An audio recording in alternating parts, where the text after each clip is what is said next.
My guest today is Stephen Laaper from Deloitte Smart Factory at Wichita State. Smart Factory opened on Wichita State's Innovation Campus in summer 2022 and is a marvel of innovation and opportunity. It's the front door for businesses who want to improve efficiencies and sustainability to come to WSU and develop the next generation factory floor. All right, it's good to see you today, Stephen. Thank you for being here. We're doing things a little bit different today. We're doing this virtually, so you're coming to us from Boston. How are things going with you today? Oh, things are fantastic. It's great to be here today, Rick, and really looking forward to our conversation. Well, great. So, let's get right to the questions. One of the things that the listeners may not know is that we partnered with Deloitte and the Smart Factory on our campus, which is really unique in terms of what you see on university campuses. So can you tell us just real quickly, what exactly is the Smart Factory at Wichita, and what is it that you hope to gain from this relationship that we have here on campus? Yeah, the Smart Factory at Wichita is a purpose-built facility. We recognized that many of our clients today and manufacturers at large really struggle with a lot of the concepts of application of Industry 4.0, application of Smart Factory. Many times we would be asked, can I see Smart Factory? Can I see Industry 4.0? And of course, we have a lot of different places that we can take interested parties to kind of demonstrate, this is what Industry 4.0 looks like, or this is what Smart Factory looks like. The challenge often is that those are in, sometimes remote, but in manufacturing facilities where their primary objective is really manufacturing goods, building goods. It's less about the experience. It's less about demonstrating those types of capabilities. So in that, our concept for the Smart Factory, which ultimately became the Smart Factory at Wichita, was born to be able to bring together true manufacturing along with an experiential element. So our guests to the Smart Factory can see, can touch, can believe in what Smart Factory and Industry 4.0 holds as potential for them in their organizations. So you just said Industry 4.0. And now not all the listeners may understand what that is. Can you just briefly explain what you mean by that when you say 4.0, or we some people say 4.0 or whatever? If you could just talk about that a little bit. Absolutely, and it'd be appropriate for me to recognize there's a lot of different vernaculars that come into play when we talk about Industry 4.0, when we talk about Smart Factory. Essentially, what that is organizations leveraging the immense data and information that's contained in their manufacturing systems, in their supply chains, connectivity to other trading partners in their value chain, connecting that data and information to information that typically resides a little bit more in the enterprise systems. Oftentimes, we refer to this as the merger between the operational technologies and the information technologies that are existent in most organizations, but generally have grown up as somewhat separate entities. On top of that, we're applying all sorts of different treatments to data. Very common. It's very common for people to talk about artificial intelligence in this context, but it's also important to drill in a little bit deeper on that. It's things like machine learning. It's things like recommendation engines, so that an operator can better understand the different types of parameters that might best optimize their machine. It's really a quite exciting space. It's also in many ways just getting started. Yeah, and when people can think about Industry 4.0 or 4.0, it's almost a three-dimensional kind of view of technology and where industry is moving, as opposed to Industry 3.0 and 2.0, which is more two-dimensional kind of a way to look at it. And I don't know if you agree with that or not, but if you don't, you might want to further elaborate on that as well, so people understand kind of how we got to 4.0. Yeah, absolutely. And I think something that's really important to recognize is the influence of different types of technologies that are driving that the power of the combination between the operational technologies such as robots, PLCs, and whatnot, and the information technology. There are advanced data treatments, of course, as I just mentioned, but it also, when we talk about the different dimensions that come into play here, most organizations are also recognizing that the capabilities that they need to be able to successfully execute their strategies around Smart Factory and Industry 4.0 are really built on an ecosystem. And that's a really important feature that we have built into the Smart Factory at Wichita. We have an ecosystem that is 20 companies strong, that allows us to bring the best and the brightest of innovations, and be able to scale those for organizations that are headed down this path. It's also really important to think about the different types of capabilities that are coming into play in terms of the virtualization of manufacturing. And your listeners might think, well, virtualizing manufacturing, things still have to physically get made. Absolutely, right? Things are still physically getting made in the physical world, but when we can create 3D, dimensional, three-dimensional, industry scale models that allow us to run advanced simulations, that allow us to run advanced data treatments on real world inputs, organizations can make decisions that optimize their manufacturing, optimize their value chains, and ultimately, the end customer is the benefit of that with higher quality products, at a lower cost. So those are just a few of the elements that are really starting to come together that are powering this industry 4.0, or of course, as some people also refer to it as Smart Factory. So when I talk to folks about you all being here on campus, that's a little bit surprising to them. And I always say, Deloitte's a really large international company, multinational company. They could have done this anywhere. Yeah. Theoretically done it anywhere. But why did you choose Wichita and Wichita State to partner on this?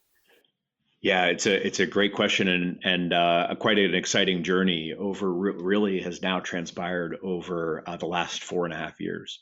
We recognize the need that I spoke about to be able to bring organizations to a physical place that is combination real manufacturing combined with the experiential elements, so that they can truly immerse themselves.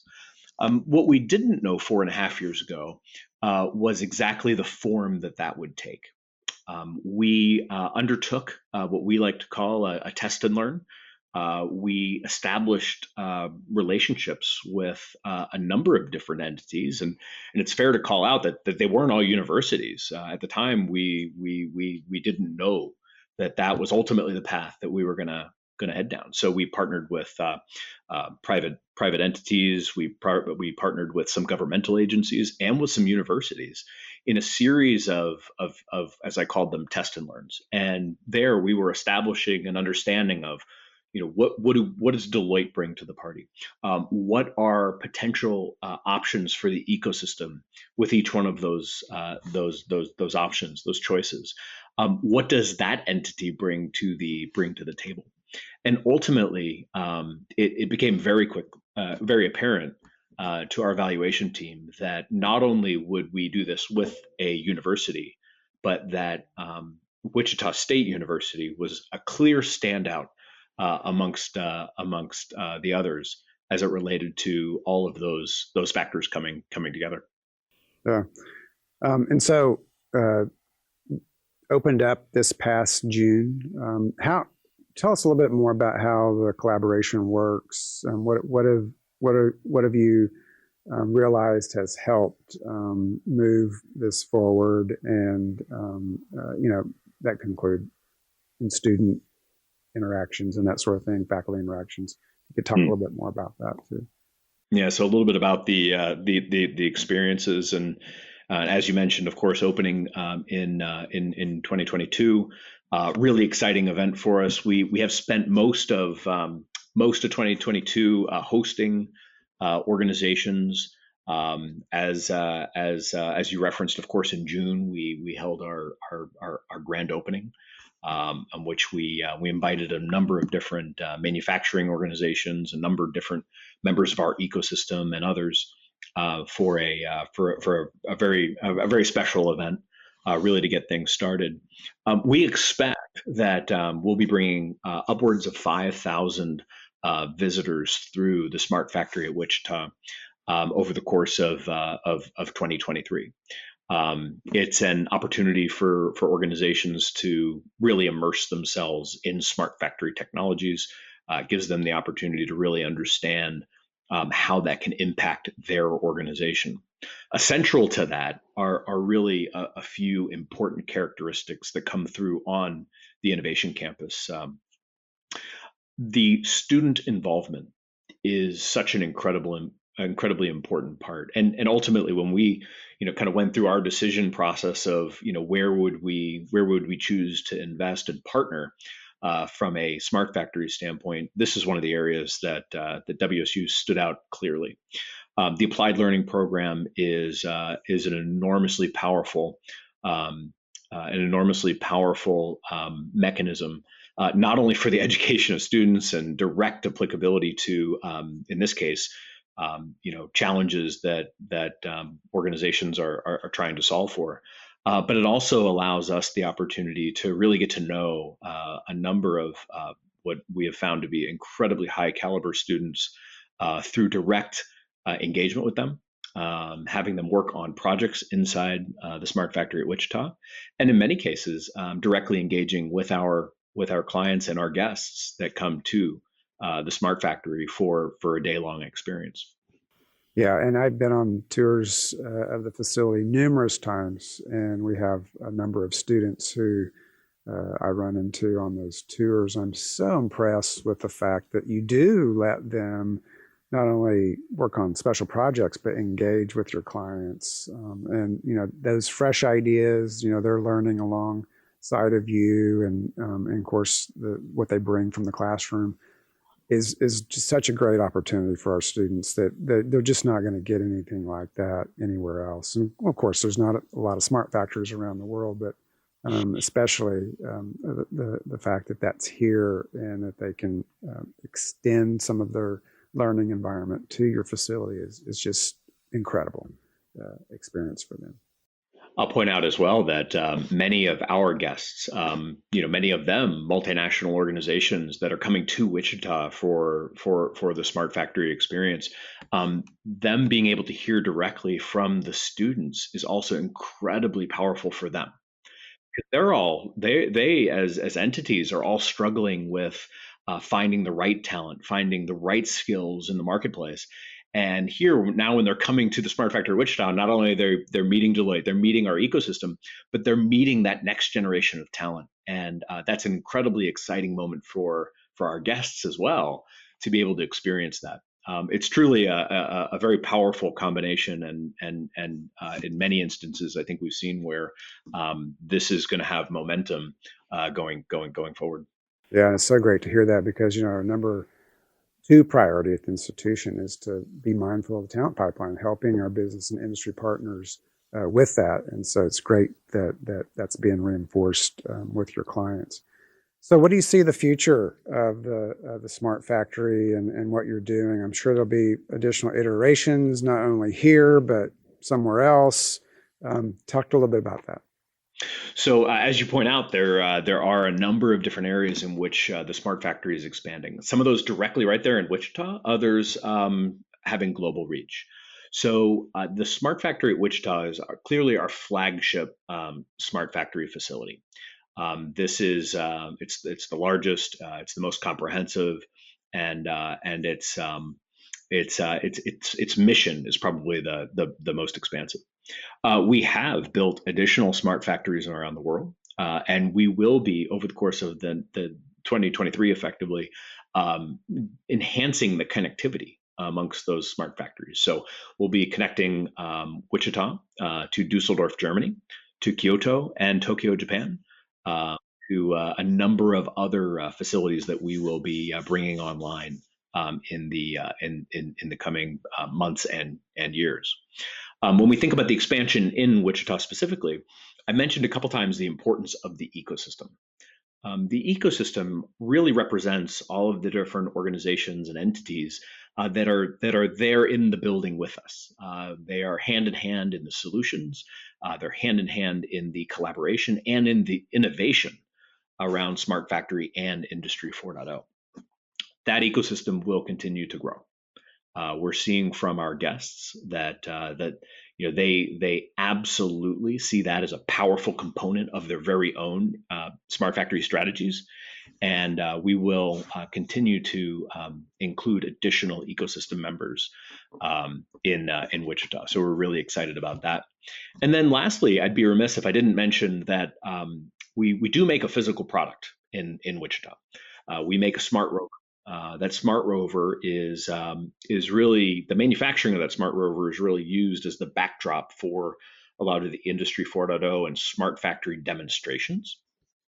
That rover is then kitted up and it's donated to a number of different schools, middle schools around the country, including Wichita, Philadelphia, and Detroit as some of our initial launch cities.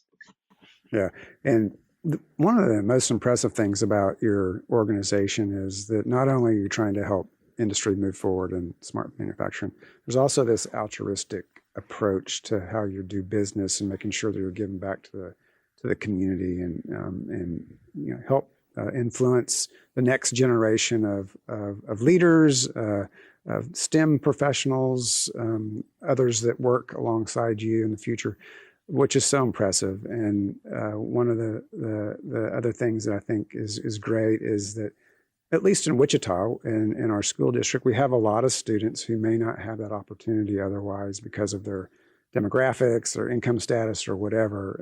And we have this opportunity for them to learn in this way that I don't think it's really seen anywhere else that I'm familiar with in this way.